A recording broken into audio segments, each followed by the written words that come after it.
Om Namo Bhagavate Vasudevaya.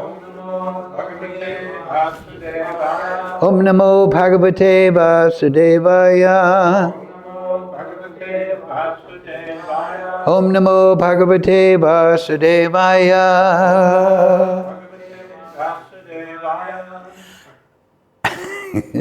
Everyone together, please. Om Jnana-timirandasya Ganandana Salakaya Chakshurun Militam Yena Tasmai Shri Gurave Namaha Shri Chaitanya Manobhistam Stapitam Yena Bhutale Swayam Rupa Kadamayam Dadati Swapadantikam Vandeham Shri Guru Shri Yukta Padakamalang Shri Gurun Vaishnavangsha Shri Rupam Sagrajatam Sahagana Raghunatam Vitam Tam Sajivam Sadvaitam Savadutam Prijana Sahitam Krishna Chaitanya Devam Shri Radha Krishna Padang Sahagana Lalita Shri Vishakam Vitamscha He Krishna Karana Sindhu Dhina Bandhu Jagatpate Gopesha Gopika Kanta Radha Kanta Namostute Tapcha Kanchana Gaurange Radhe Brindavanishwari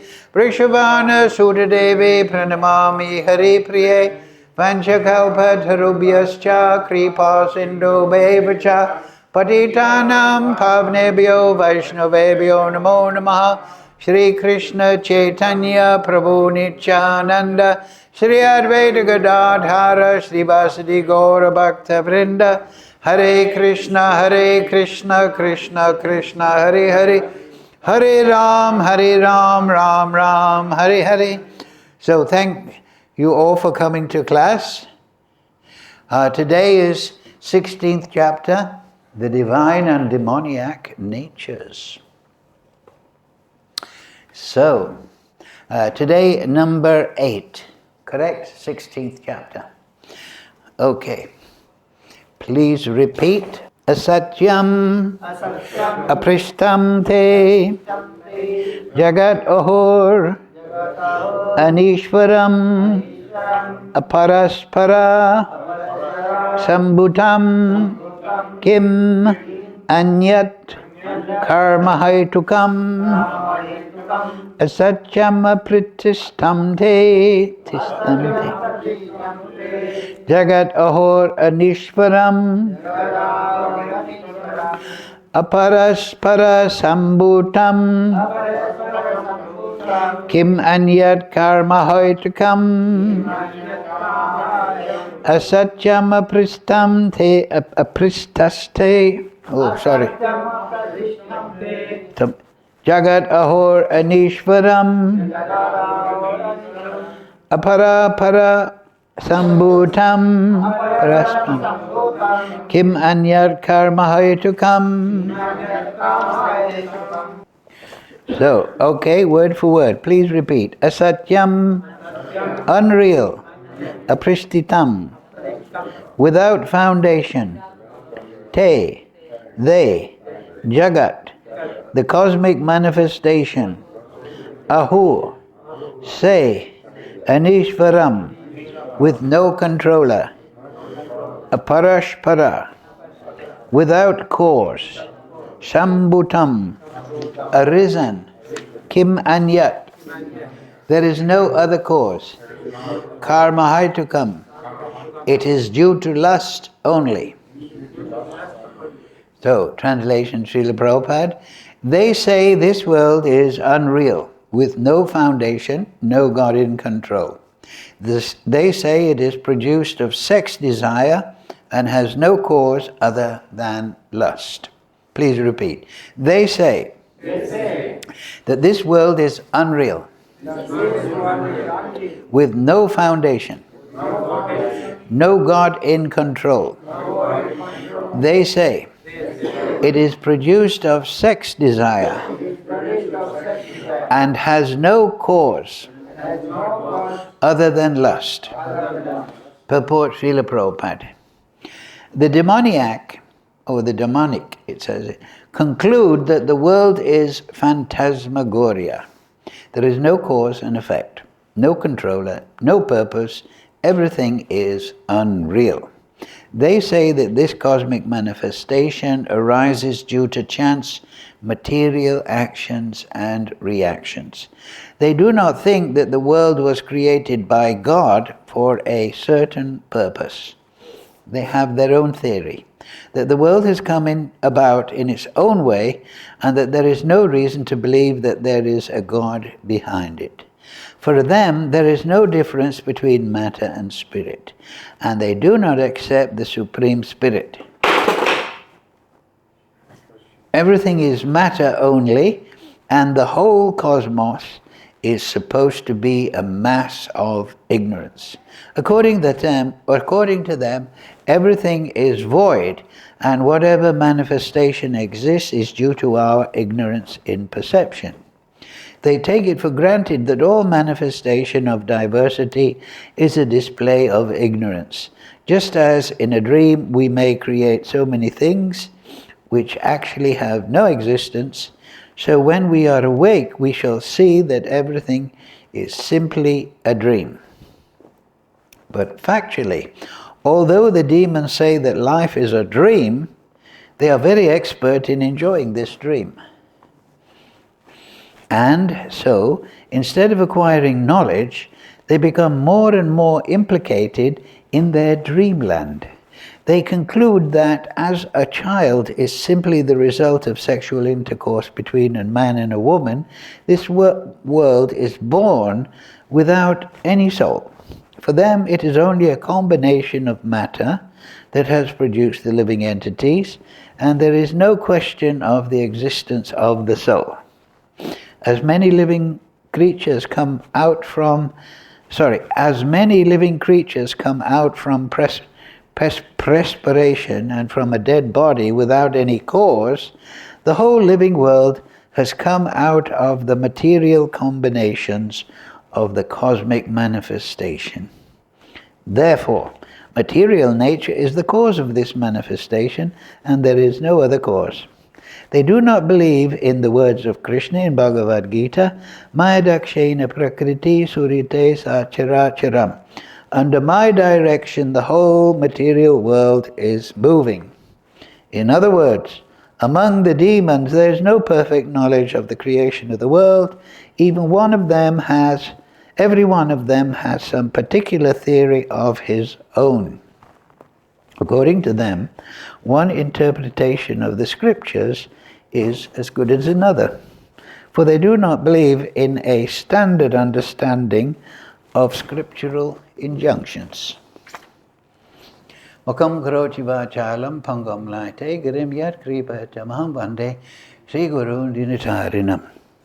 Asatyam apristam te jagat ahor anishparam aparaspara sambhutam kim anyat kamahoitikam. They say that this world is unreal, there is no foundation, no God in control, with no foundation. They say it is produced of sex desire and has no cause other than lust. So, yes, now Krishna is explaining the demoniac natures. Earlier he explained the divine nature. Of course, everyone is ultimately divine because everyone is part and parcel of the Supreme Lord. Everyone is divine by nature. Mama angsa jiva loke. Jiva bhuta sanatana. Eternal beings. But prakriti stani kashati. They're struggling with the material nature. And so there's really only three philosophies that the humans have got. One is that everything is created by the Supreme Person. That is Vaishnavism. There is Krishna, Bhagavan, and Ishvara Parama Krishna. He has created everything. And that is the deity of these people. And that deity has two aspects. In English the word is moiety, M-O-I-T. Moiety, it means a dual deity. So it's one and different. And that is the Purusha and the Prakriti. If you remember in the earlier chapter, there were 6 questions asked by Arjuna, right? What is Purusha? What is Prakriti? What is the knower? What is this body, the field? Who is the knower of the field? What is the object of knowledge? And how do we attain that object of knowledge? What is the process? What is the avideya? So, basically, the demoniac, they don't want to recognize a supreme person. They want to be the supreme person in their little fancy. And so they refuse or they become forgetful. So then they have 2 philosophies, basically, to take shelter of. One is that this universe within which they find themselves is produced by the interaction of the undifferentiated Brahman, the Nirvisesh and the Nirguna, the vast pool of energy. And this energy is somehow or other interacting with the modes of material nature and creating the material variety. But that material variety is mithya, right? They have their philosophy, Brahma Satyam, that is truth. Jagat, this creation, mithya. So you can see here, Krishna is quoting that. They say this is all illusion. But how okay, it's a word, but how you can say it doesn't exist? We also say it's an illusion in the sense it is not eternality. It is a temporary manifestation. So it's an illusion. Just like this body is an illusion. It is a temporary manifestation. One day it will come to an end. So that which is truth, satyam, eternality, exists. Sanatana, mama angsa jiva loke, jiva bhuta, sanatana. So the soul is eternal. But the impersonalist, Prabhupada's second pranam mantra, Nirvisesha Sunyavadi, that Prabhupada went all over the world and he defeated the Nirvisesha. They say, and they quote the Vedas, that the absolute truth is Nirvisesh. Nirvisesh means without variety, and also Nirguna, without qualities. But Prabhupada and all acharyas in the Vaishnava line, they're explaining that Nirvisesh means without material variety. We see in this material there's so much variety between people, land, water, air, sky. There is so much variety. And Nirguna means no material qualities. The absolute truth, the Param Tattva, has no material quality. He's transcendental. So they have a poor fund of knowledge. And they think that Jagat Mithya, and that I am Brahman, I am produced of Brahman, so I am Brahman. So why search for God? Because I am God. But I haven't realized it. Oh, I've got a toothache. I'm a God that has to go to the dentist. So we're under control in every single way, but we're thinking, I'm part of the Supreme Brahman. This is the Mayavadi idea. So I think that's in the Shastra, isn't it? Mayavadi asakshastram prishtanam bodham uchate. It's what Lord Shiva said to Parvati, that in Kali Yuga, I think it's Padma Puran, is it? Or Guru, I think it's Padma. He says to Parvati, saying, Kali Yuga I appear as a sannyasi and I preach this asakshastram, this impious interpretation of the Shastra, the Mayavadi idea. So you might wonder why.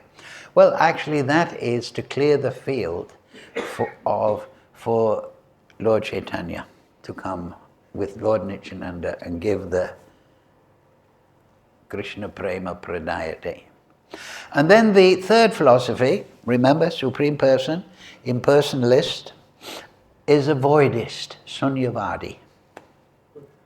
Yes. There is no absolute truth. It's a void. And so we see that in the material world, right? The scientists said, of course they make a different theory every magazine they publish, but the idea is everything has come from nothing. How it can come from nothing? Because nothing doesn't exist. Or there was nothing and then there was an explosion. So how can there be an explosion? Because in the first place nothing doesn't exist. But they're Sunyavadis. So then they have to say, the Mayavadi says everything is illusion, mithya. But then the material scientists we have in Kali Yuga, they say there is no God, it's just, it's a void. There is just this material energy, and this is what Krishna is explaining here. That everything is explained by matter. You understand? Matter is the explanation. Matter is the explanation of consciousness. Consciousness is produced by some chemical reaction in the brain, and that's why we're conscious. When the chemical reaction breaks down, then they throw us in the ground. There's no soul emanating consciousness within the heart. They just think, and everything has come from nothing, which is pretty weird. There's no logic in that. How everything, because nothing doesn't exist, so how it can come from there, right? If you tell a child, Mummy, I want 2 bars of chocolate. Okay, go to the shop. Get 2 bars of chocolate. But this is a son of a scientist. And so the son says, but Mummy, I've got nothing in my pocket. I can't buy any chocolate. I said, don't worry, your father is a great scientist and everything comes from nothing. So you go to the shop and take 2 bars of chocolate and you tell the shopkeeper, everything comes from nothing. Goodbye. And see what the shopkeeper says. You little rascal, take it. So, this is the modern science. This is the basis of the modern science. They're going shopping with nothing in their pocket, and they're saying everything comes from nothing. So, what can they buy? And so then they explain that it's all like Krishna says here. I think it's 4 points he makes, right? They say the world is unreal. There's just matter, chemical reaction. There's no foundation because it's a void. You understand? There's no Brahman, there's no Supreme Person. In the Gita, Krishna tells us, Matak Parataram Nanyadkin, that everything is resting upon me. Sutre Mani Gana Iva, just like your beads, neck beads, are resting on the thread. So we know as Vaishnavas that everything is resting upon Krishna. Krishna is threaded through the whole creation. Arjuna has just seen that in the 11th chapter, right? He saw how everything is resting upon Krishna, the Virat Rupa as Rishikesh. So, but they say, no, there's no foundation.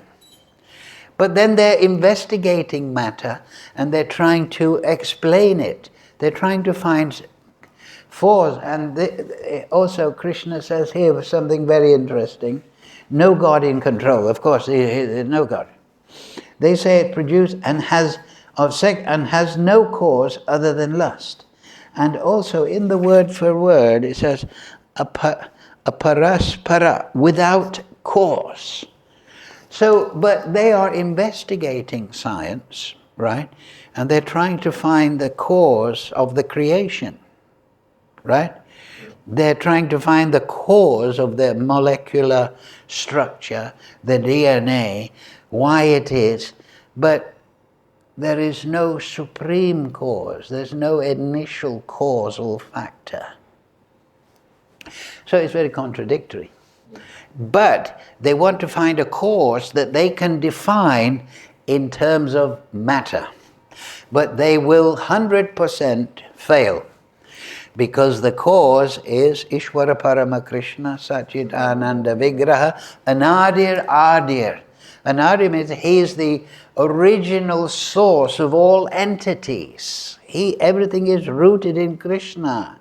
Sarva Karana Karanam. Everything is cause. Everything is divine, like this picture. Did it come out of the void, or did a painter decide on it?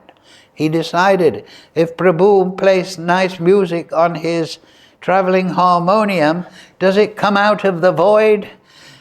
And if everything came out of the void, why isn't that happening every now and again? Right? You open the fridge and suddenly there's a universe being created in the fridge. And you say to the wife, why is this universe in my fridge? And she said, it came out of nothing. What can I do? If that is a principle of creation, close the door and it'll disappear. It has no foundation. You close the door? My God, you're a scientist? No, I was down the pub drinking, because everything is phantasmagoria. So this is the material world. They have no logic, but it's propagandized. And they're taking vast quantity, and they are producing phantasmagoria, like the moonshot, right? Oh, how many billion did they take from the poor taxpayer? And they went on a 7-day, 8-day journey to the moon, right? They came back. And all the photos, even the machine itself. But the thing is, very easy. They had no lithium-ion batteries then. How did they go for 8 days in a cold environment, the vacuum of space, depressurize the capsule, come out, put on their suits, walk around, repressurize the capsule, fire it back up, and with just batteries that they got from the corner shop, 29-volt batteries. Can you imagine how much battery power you must have to go 8 days in outer space, run all the computers, repressurize it and everything? And they had no batteries in those days of any quality. Maybe they found a recharging station on the moon. And they recharged the batteries.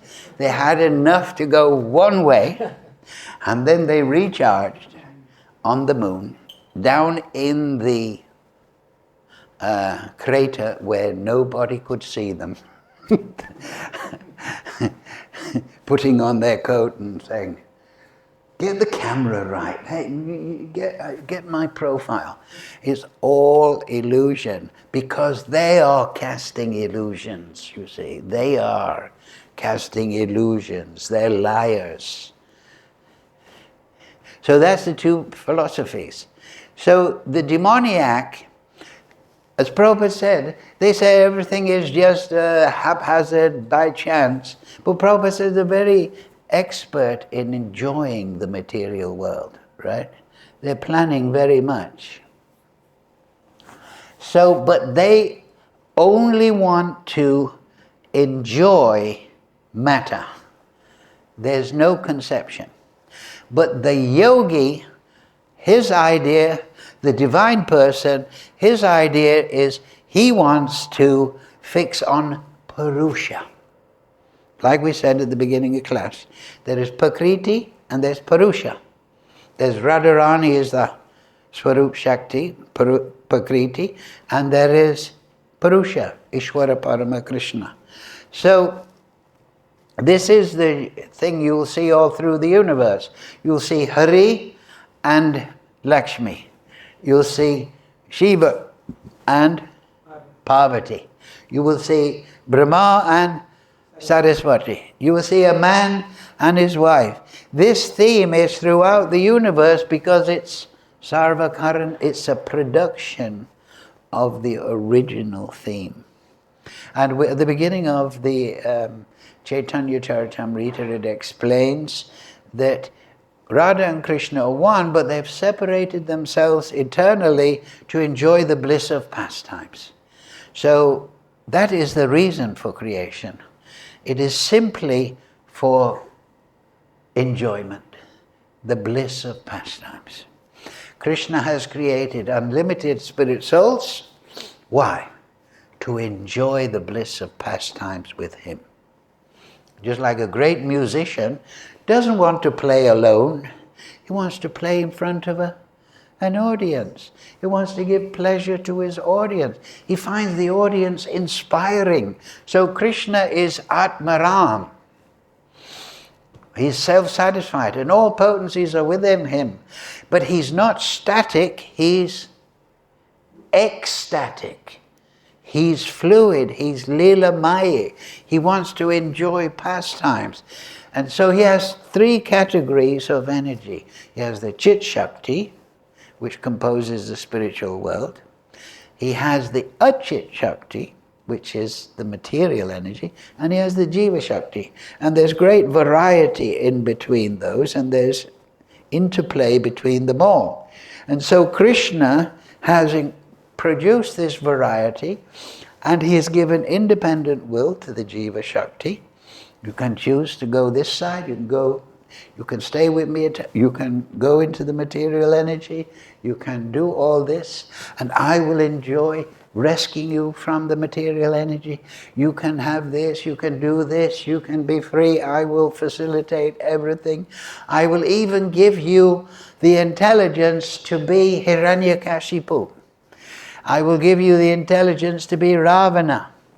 But karma phal. There's the law of karma.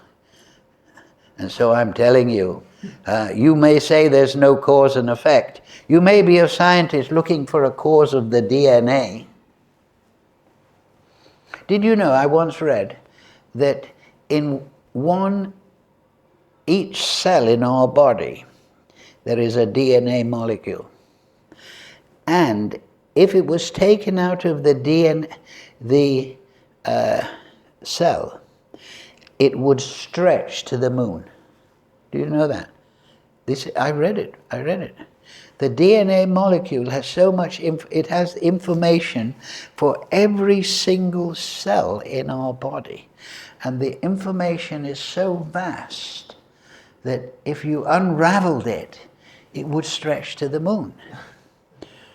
I read it, and of course it's a scientist, maybe he was drinking or something. But I read it and I think, well, that's really amazing. I don't know if I'm not going to try, but that's one molecule. So at the time of Darwin, when they created the evolutionary theory, they thought that the cell, because they knew that there were cells, when you break down the body, you go smaller. They thought that the cell was like a little bit of plasma or a little bit of fat. They didn't know that inside each cell of our body, it is more complex than London. It's more complex. All the things, they have messenger RNA, they have DNA, they have a power station, they have things. It is actually more complicated, with more information than the British Library.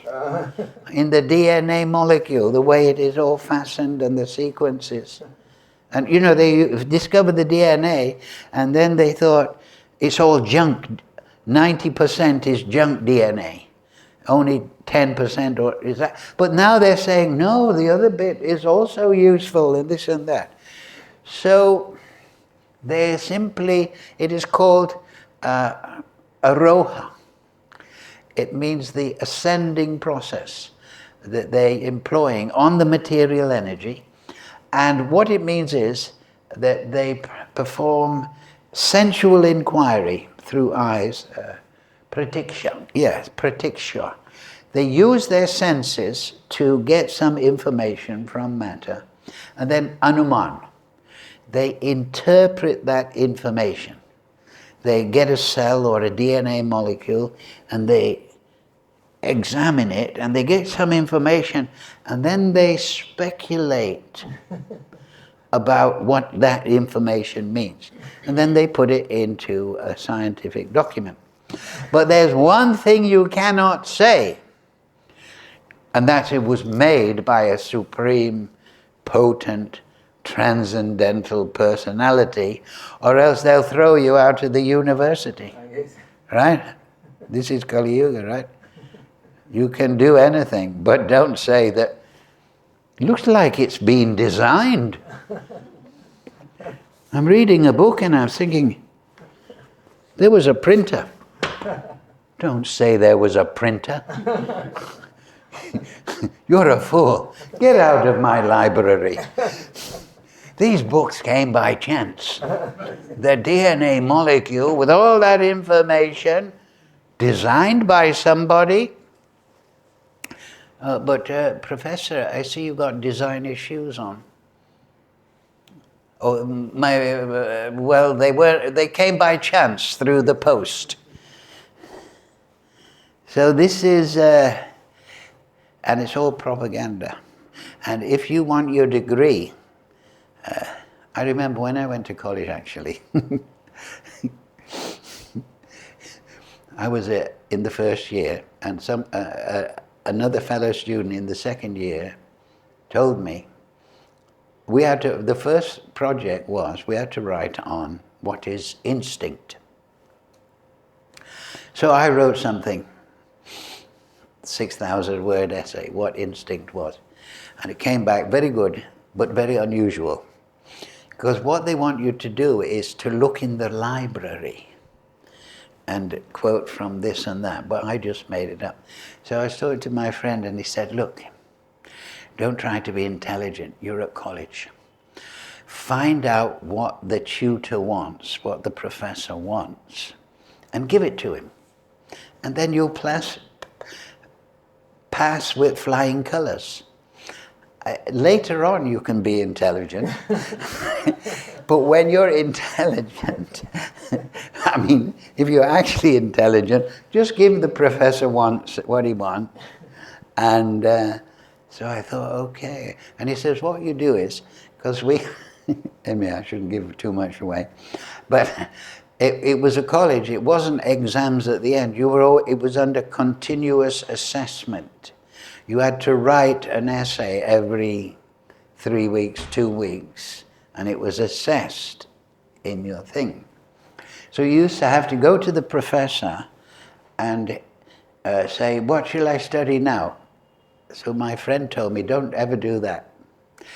Go to the library first, find something that you can write on, a subject, and then go to the professor and say, I'd like to write on how Shakespeare's English affected the sociology of the time. There's already an essay and a whole bunch of commentary on that in the library. So you go to, I'm interested, dear Professor, in how Shakespeare English affected the country of the time. Because he was very good. What a good idea.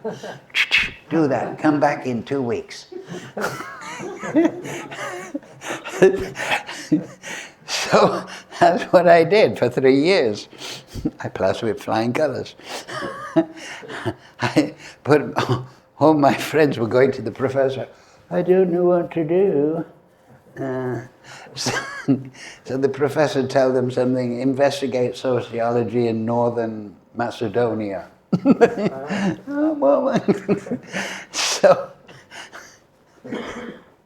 So the point is that they are the people in illusion and you have to massage their ego. But if you don't do that, if you're a rebel in the academic world, you get the boot. It's just like if you write a PhD, that there is design in the universe, you won't get your PhD. You have to follow the peer group. You have to get so that from the great men, the wise men. So in this way, the illusion carries on. It's called, different writers call it the circus of fools. They're all just fools, scratching each other's back, patting each other on the back. So this is voidism, and so that, at the end of the last chapter, remember it said, Yomam, those that asamudho, that are believe in me, janati purushotam, without doubt. Sarvavid bhajati mam, they perform bhakti to me, and they are the knower of everything. So what does that mean? Asamudho means they're not bewildered, without doubt. That means they've realized that Krishna is the Supreme Personality of Godhead. And so those that haven't realized Krishna and Krishna's position as Ishvara Parama Krishna, Sarva Karana Karanam, those that they are bewildered in the material world, using pratikshva to gain information, and they're speculating, and they're writing scientific journals full of speculation, and they're going with the flow to get their salary and not lose tenure and so on and so forth. But it's all illusory, because, and they will carry on for millions of years, because they don't recognize that everything is sprung from a supreme person, even though that is the most obvious thing. So modern science is just 4 words. Nothing, bang, everything. That's 3 words. And then you examine it and you interpret it back to nothing. So it's nothing, bang, everything, examine, and then conclude that it's nothing, bang, everything. You have to go in that circle. Now, a Vaishnav looking at or a theistic scientist, he will look at the everything, which means the material creation, and he will say, there's everything, I'll examine it, and I see design in everything, so therefore there is a designer. Right? Their idea is nothing, bang, everything, examine and interpret back to nothing, bang, everything. But the theistic person looks at everything. The material scientist also looks at everything, but the Vaishnavas look at everything, guided by the Shastra, Janati Purushottam, Ishvara Parama Krishna Anadi, and he looks at it and he thinks, there is obviously design. The way the universe works, the way the seasons progress, the way the child is produced in the womb, the way the elephant has a long nose. That isn't by chance. The giraffe's neck isn't by chance. The camel doesn't go across the desert with no problem, because by chance. The birds didn't start flying because their ancestors were falling over a cliff, and those with big arms grew wings over millions of years and then started to fly. According to that theory, that if you threw elephants over a cliff every day for the rest of time, eventually their ears would grow big enough to fly. Because the elephants with the biggest ears would live long enough to have babies with even bigger ears. So that is their theory, that we came out of the primordial soup, maybe from one of their restaurants, and we came on the land, and we developed, and then we jumped back in and became sharks and elephant. Whales. We came out of the primordial soup. We walked around the land and thought, some of us thought, I prefer it back in the soup, and jumped in, and we became whales, about 100 tons, before we were a little molecule in the soup. And then we became a 100-ton whale. Thank you, Mr. Scientist. Do you want another grant? 6 million to investigate how soup became elephants? This is what they're doing. And it's all propelled by this idea. Say anything, do anything in your academy, but don't say there is a supreme person guiding it all. They go home and the wife is cooking dinner, designing dinner, but when they go to work, they say, no, there's no design in anything. Hey, this soup is awful. Don't you know how to cook? I don't know, it just happened by chance, my darling. Everything is just by chance. The kids are coming home from school by chance. They may go to next door neighbor's house thinking that that's their place by chance.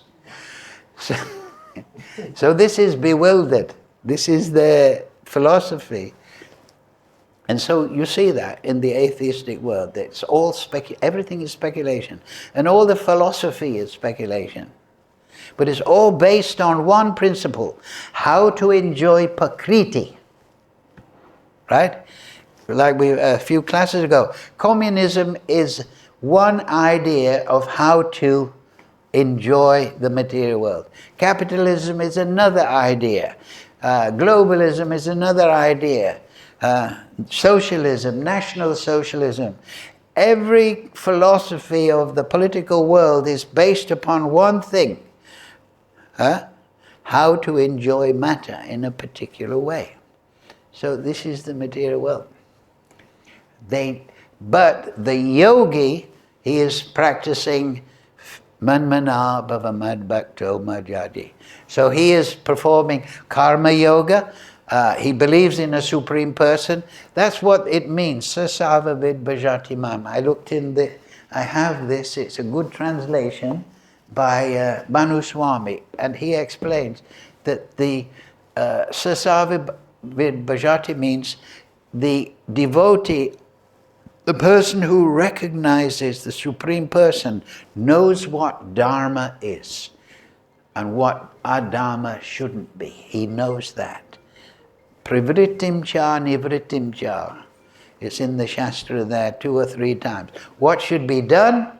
Dharma. What is adharma? What should not be done? And Vishwanath says it, and Prabhupada says it. I looked at both, and he that because the Supreme Lord speaks to his and guides his devotee from within the heart.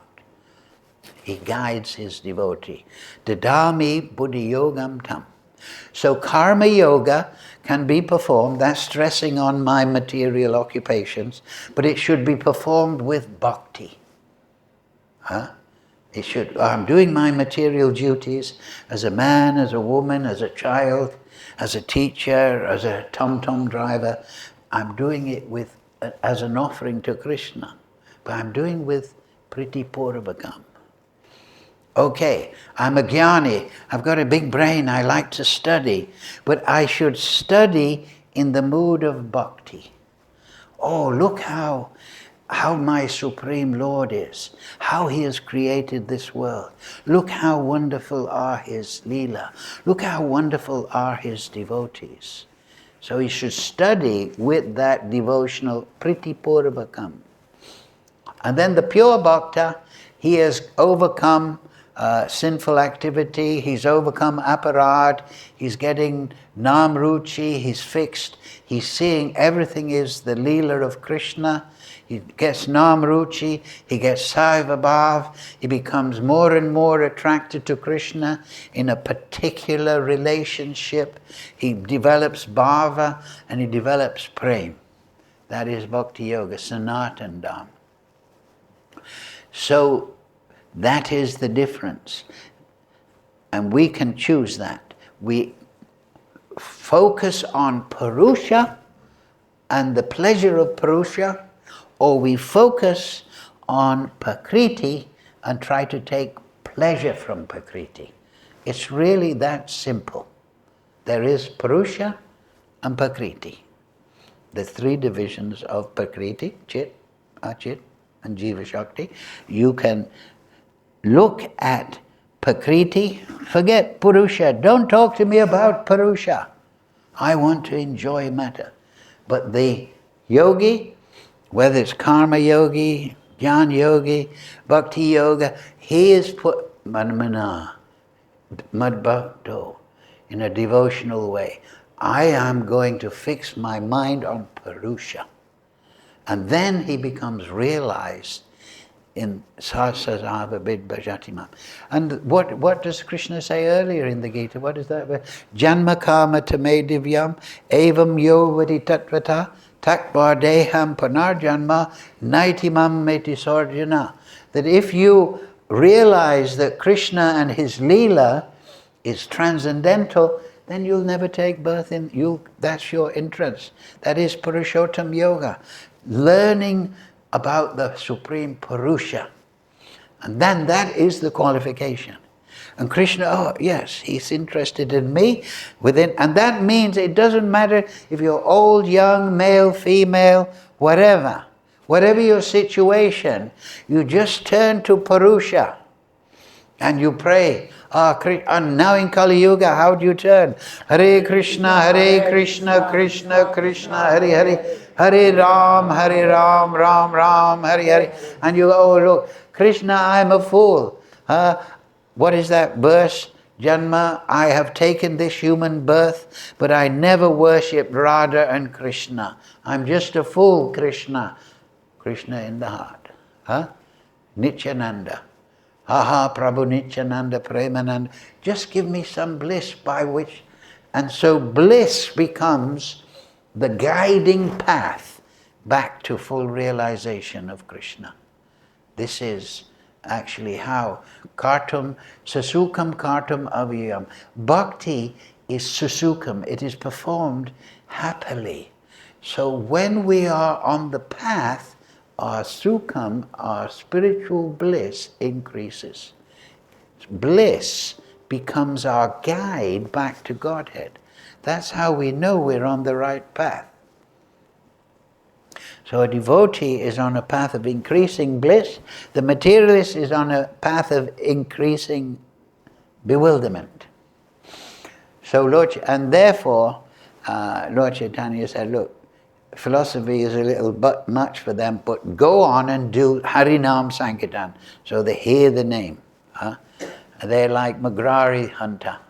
Magrari was turned from being in a very bad condition to becoming a pure devotee. Just like Jagai and Madai, they were turned by the mercy of Nityananda Prabhu. So that is the duty of somebody who is a devotee of Lord Chaitanya. And Prabhupada emphasized that you are doing Harinam, you're reading Bhagavatam, reading Chaitanya Charitamrita, Nectar of Devotion, you're learning about the spiritual world, you're fixing your mind in devotion on Purusha, but now pull everyone. And that's how this is how ISKCON started, because Prabhupada gave sadhu sangha to everyone he met, because he was a real sadhu. So that's what we have to become. We have to become sinless, free of aparad, develop real bhava for Krishna, and then everybody will become a devotee automatically by sadhusanga. Hare Krishna, Krishna Krishna, Hare Hare, Hare Ram, Ram Ram, Hare Hare. So, any questions? Yeah, The Grand Inquisitor. Yes, go on. Atheists like Dawkins and Hitchens. Hitchens has passed away, of course. Are firmly convinced. Did you call him a dork? Dawkins? Richard Dork, did you say? Dawkins. He's a dork? No, it's Dawkins. Oh, Dawkins, sorry. Yeah. So anyway, they're firmly convinced in themselves that they're, like this verse says, that there's no one in control, everything's come from nothing, and there's no intelligence behind anything. And well, speak for yourself, Mr. Dawkins. They don't have three heads or pointed teeth or... Sorry? They don't look any different from anyone else. They don't have pointed teeth or, different heads. Oh, well, that's very interesting. But they're called demons. Right? Yeah. So how did they come to this point where they're... Because they don't accept Purusha. Everybody else? Sorry? Well, that's very... No, sorry to interrupt. Yes, so the question is, they don't have horns and everything, right? Well, that's because you've been reading the Bible too much. I remember I got the Gita by mail order. I was studying under a professor at the time. He was, anyway, he was a big professor. He was Vice Chancellor of Cambridge. And he gave me a reading list, one of the Bhagavad Gita. And so when I got to this chapter in the Bhagavad Gita, I was amazed. Because I'd been brought up in the Christian grammar schools my whole life, with monks. And, they take you to the church every now and again, and the priest says, if you die with a mortal sin, you're going to hell forever and ever. What's a mortal sin? Looking at a girl. And then there's demons coming out of the ether. But then I read this, the Bhagavad Gita by Prabhupada, and I was just amazed. This wasn't ethereal, poetic, figurative, metaphorical demons. This was demoniac people. So much wealth do I have today. He is my enemy, I have killed him. He is my enemy, I will kill him. I will have money, I will increase. There's none so powerful and wonderful as me. I'm surrounded by aristocratic relatives. I will give in charity and rejoice, and everyone will know my splendor. Right, that's the Gita, right? So I read that, and I said, that's absolutely correct. And it's not some guy, in the shadows with horns, making the Ouija board jump here and there. It's actually the guy you're sitting next to on the subway. And so then also another lecture by Prabhupada. Prabhupada said, actually every materialist is a demon. Prabhupada says that one, and I heard that, and I thought, wow. Every materialist is by definition an asura. Why? Isha vasya idam sarvam yat kinjat jaganam jagat tena taktena bunjida magrida kashrita. Everything is controlled and owned by the Supreme Lord. Therefore you should only take what is your quota and not be lusty after other people's things. Understanding. So the materialist is a thief. The Prakriti is meant to be enjoyed by Purusha. But the materialist is saying, no, God, Purusha, go away, I'm the Purusha. So he's a thief. He's a thief. He's saying this world is for me, and there's no Purusha. That is like someone breaks into your house and said, this house is mine. You come back from work and he said, no, it's not your house, get out. He's a thief. So he's saying to God, Purusha, this is my material world, and you can go over the hill. Huh? Right? So everyone is an asura in the material world. That is the asura, that is at the beginning of the 7th canto of Bhagavatam. The asura is somebody who's strongly in the mode of passion. Asura. Not very pleasure, it means asura. So he's enjoying the material world. The Rakshasa is strongly in the mode of ignorance.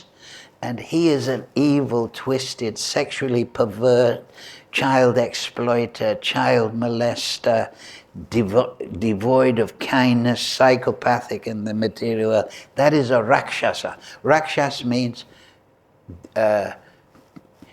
to be protected. So Rakshasa means a class of beings that is evil that we have to be protected against. That is Rakshasa. So that is the tamasic person who is crude, angry, short-tempered, vicious, psychopathic, sexually perverted. That is the Rakshasa. The Asura is somebody, oh, you chant Hare Krishna? Good for you. And I remember we used to go on Sankirtan in London every Saturday night. We'd go down the entertainment area near Trafalgar Square through the Soho where they have the clubs and the drinking and the theatres. And sometimes we'd go down the road and, late in the evening, 8 o'clock, you're a Sankirtan man, and the people would, sometimes they'd come out of the pub and they'd be, they weren't too drunk at 8 o'clock, they were just inebriated. And there'd be like 50, 60 of us going down the road. And they'd come out with a glass of beer and they'd start shouting, Hare Krishna, Hare Krishna. So that's the Asura. He's not perverted evil like the Rakshasa who's into a power and control trip. It's just like, okay, you want to chant Hare Krishna? So, okay, we're also dancing with you. Why don't you stay longer? Oh, you're going to Trafalgar Square? Okay, see you next Saturday night. So, the Asura is not so bad, actually, in that sense. But they're just ignorant, you see. But the Rakshasa is into control. That's his buzz, you understand? So his sexuality is about domination and twisted behavior. But the Asura just wants to enjoy. And the Deva, though, is in harmony with the material nature and is meditating on the Supreme. He can go to Turiya, he can go to transcendence easily. So, yes, in the Christian or the Bible and this, they have the idea of jinns and evil. They are there on the subtle plane. Because we're on Bhuloka, and then above that is Bhuvaloka, the realm of spirits, disembodied beings. And they are, but there's a rule that they cannot possess somebody unless they're invited. Generally, that is they are envious, they don't have a material body, they can't enjoy. But if you invite them through a Ouija board or through some ritual, they can come into your life in a very dangerous manner. And they will promise you everything, but they're liars, they're demoniac, they're on the subtle plane. But, so, the devotee, by chanting, by purity, by studying Shastra, they don't come near a devotee. It's there at the beginning of the Bhagavatam that the devotee, by chanting, all ghosts and spirits leave that place. It's just light. Criminals come out at night. Ghosts and demons look for darkness and evil behavior. But they don't want to come to a place where people are chanting, eating prasad, acting nicely. They don't come to Bhagavatam. Yeah, they don't come to Bhagavad Gita class. Maybe they, They won't come. Yeah. So that's what I mean. It doesn't suit them. It's their vibration. They can't come. So there are demons right in front of you, next to you on the bus. But everyone, to a certain extent in the material world, is demoniac, because, or at least bewildered. So actually, for a devotee, there is the Supreme Lord. He worships Supreme Lord. He makes friends with devotees, family of devotees. He is merciful to the Balisha, those that are just ignorant but not very envious. And the Rakshasa, Upeksha. Don't get involved with them. Stay neutral. Leave them in the hand of Krishna. If you find that you're a Rakshasa, is just, okay, yes, thank you. Nice to meet you. I'll see you maybe after you've been in the material world another 1,000,000 births. But for now I've got to go to the temple. We're bathing the deities. So that's upeksha. That means don't try to convert the Rakshasa. Don't keep them at arm's breadth. Just say, yes, you're right. Yes, everything came from nothing. Seems like your brain did too. So those things are there. Does that answer your question, Prabhu? No. Not at all. What is your question then? My question was that these they're intelligent men. They have they're very high IQs, and in that sense they're intelligent.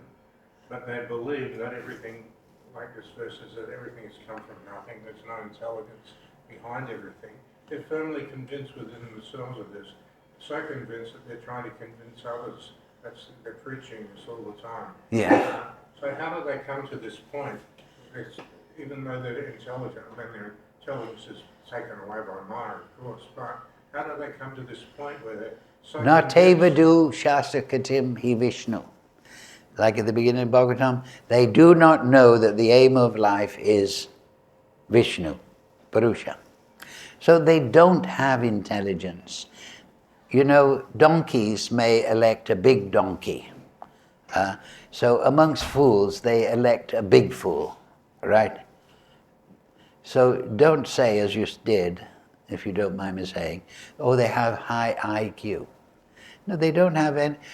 High intelligence means to see everything within Krishna and Krishna within everything. That is high IQ. They have the ability to convince others of their theory also. But they're also, it's just like ignorant preaching ignorance.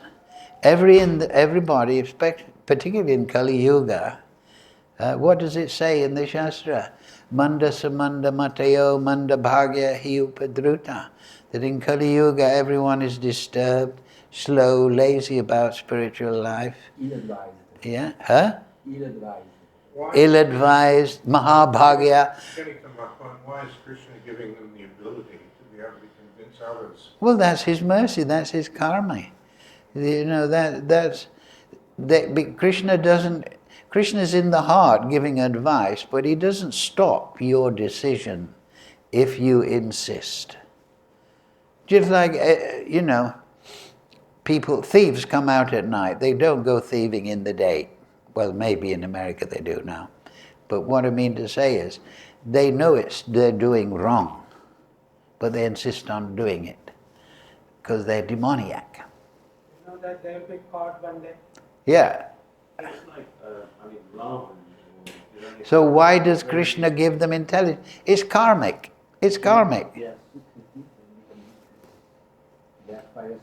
Yeah, that might be karma, but why is their karma giving them the ability to convince others? Well, that's their desire. Their desire. They may have been innocent, but they're being preached to by these. Well, there may be, but you're saying maybe this and this and that. But everything is interlinked, actually. According to karma, we take birth in a certain family, a certain situation, this and that. You see, your question is on the basis of by chance. preaching this. By chance they're convincing others, but it's not by chance. No. There is a cause. Huh? There is a cause. Yeah, Krishna says later in the thing, is those that are envious and mischievous, I cast them into lower and lower species of life until they become completely demoniac. So it's not happening by chance. That's the whole conditioning that the materialists like to propagate. It's all happening by chance. Richard, these atheistic scientists, they're determinedly against the Supreme Lord. And they will speak about God, but it will always be in the negative way. If you don't believe in God, why are you always talking about him, Richard Dawkins? You understand? Why, if there's no God, why are you becoming an atheist? Why aren't you just doing something else? They're obsessed. They're rebellious. So they go into lower species and they continue in this way and that and that. Don't you understand the point? I think it's more that they're agents of karma because they're in very high intellectual circles and they're convincing a lot of people.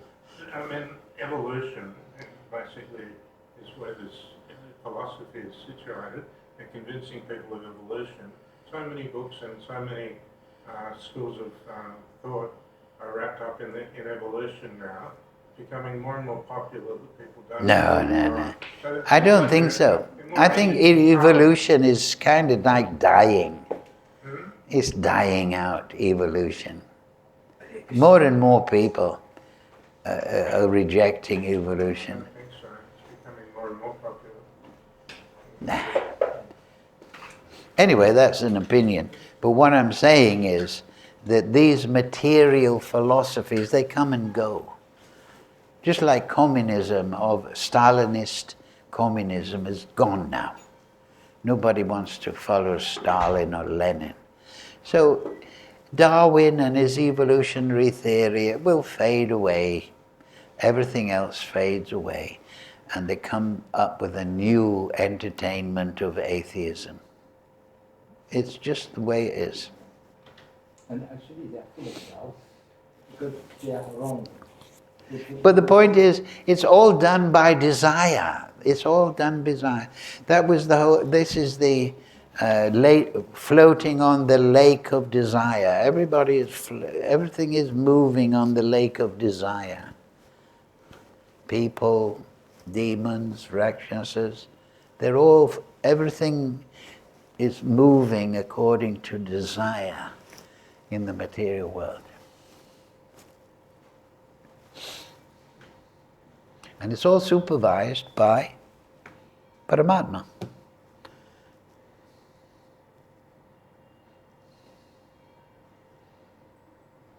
It's not, and like I say, they may define themselves and certify themselves as high IQ and this qualification, but there may be big donkeys, and they may be a little bigger than small donkeys, but they're just donkeys.